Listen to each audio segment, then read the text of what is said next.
দেখো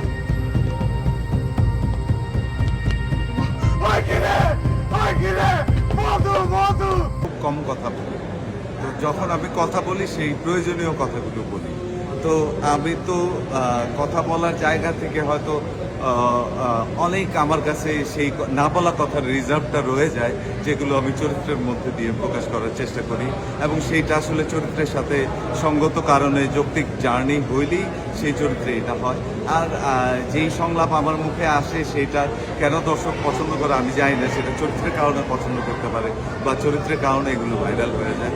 এইটা কখনোই এরকম মাথায় থাকে না যে এটা ভাইরাল করার জন্যই সংলাপটা এইভাবে বলতে হবে। এটা আসলে চরিত্রের প্রয়োজনেই সেই ডেলিভারিটা হয়ে থাকে। এই সিনেমার একটা ডায়লগ বা যে কোনো একটা প্রিয় সংলাপ কি আপনি এখন আমাদেরকে আবার এই মুহূর্তে অনেক কথা বলছি, এত কথা হবে একসাথে বলি না, আমার আসলে এই মুহূর্তে কোনো ডায়লগ মনে পড়ছে না।